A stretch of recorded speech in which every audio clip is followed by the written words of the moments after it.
So this is the wash cup for this ink. And this is the splotch test and the solid coloring. Same ink, but the chromatography paper. This ink is something extremely special.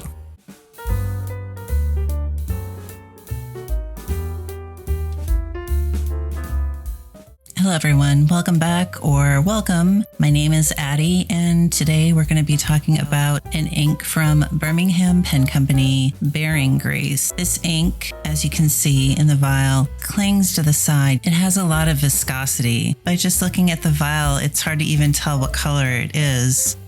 It looks black, maybe a hint of green, but it's not very obvious just from first sight. I did the original ink splotch test completely out of frame, so I had to fake one here. Sorry about that. Even when I first press the glass down, the ink still looks black. It isn't until I move it around some and lift off and look that you can see the green that's in there. It's a nice forest green, but it's just in a way dirty. And that's not a bad thing. It's not a clean nature green.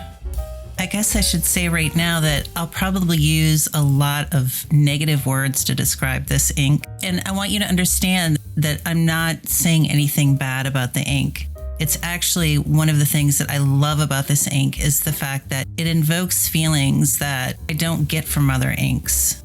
And I'll talk about that more later. Here's the chromatography paper again, and as you can see, there's not a speck of green on it. I don't know how that works.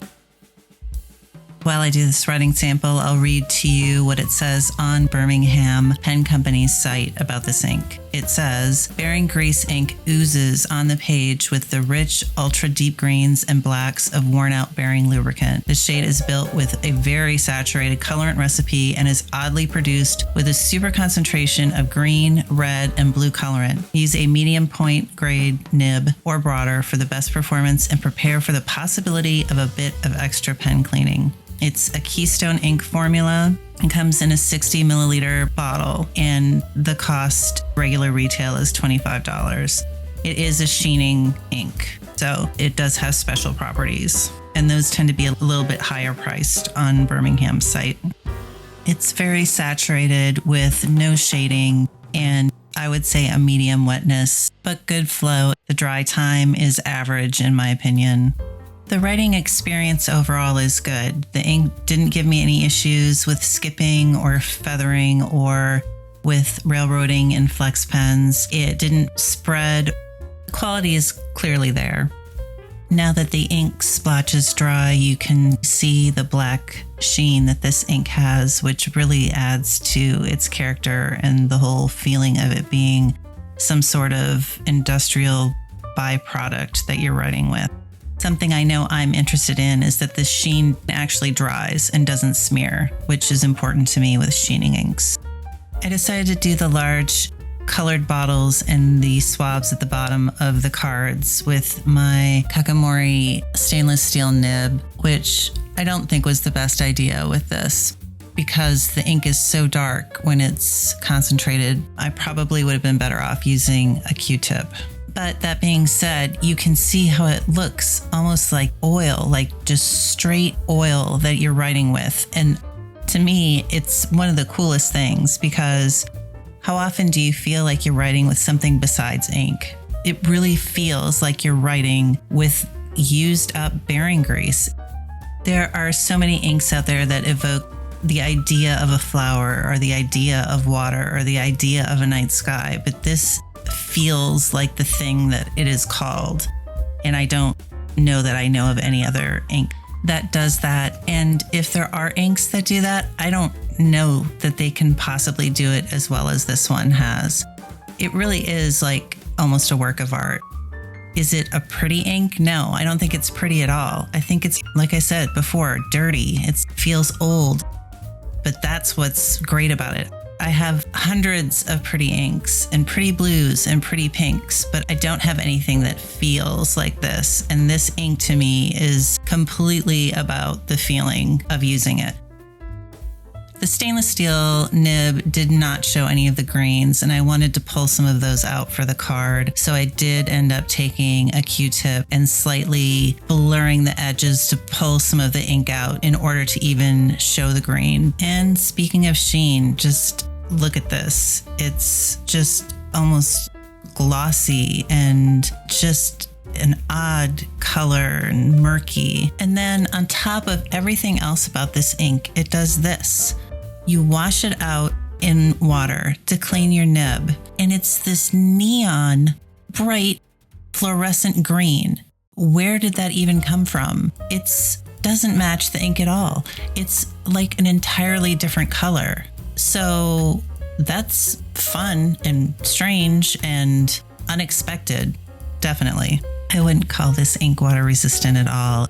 It doesn't even really leave behind a faint hint of the writing. Adding additional layers on top of the original one that was done didn't really make any change at all. This ink is just so saturated. But the water did get even more fluorescent green. And so now it's time to draw some conclusions about this ink. My first impression of it was that it was just one of those muted or grungy colors, but I really feel like it's a lot more than that. It is not an ink to write love letters with or beautiful poetry about flowers. It's an ink to write down all of the horrible things that happened during the day, or to write a resignation letter to your boss that you've hated for the last 10 years, or to write your internet company and tell them that you're done with their jacked up rates. I don't know. It's that kind of feeling. And it's the perfect ink for all of that. It's what I would reach for, just to be an angry ink. But enough of that melodrama. Back to the ink. So not water resistant, average dry time, very high sheen on the thicker cardstock, very clear high sheen on that, and very apparent sheening even on the cheaper plain Rolodex cards. And they are generally not as good at showing sheen as other paper is. It performed well without feathering or any issues on all 4 of the sample papers. Most of them are showing at least some of the sheening. Again, here's the chromatography paper with its odd, strange lack of green, while the water had all the green. The comparisons for this one are going to be a little odd because I do not have a color that's like this, but I do feel like this Troublemaker Nanita has some of the same mood or feeling as the Bearing Grace. It is not even remotely the same color, but because Nanita has a red base with a green sheen, it gives that muddy, grungy color. And you can even see on the chromatography paper how it's very unique, like the Bearing Grace is. And while I find a place to file these cards away, I'll pop a graphic up on the screen that will give you an overview of Birmingham Pen Company's Bearing Grace. In any case, thank you so much for hanging out and talking about this emotional ink. I always appreciate you stopping by. I hope you guys have a wonderful week, and I'll see you again soon. Bye.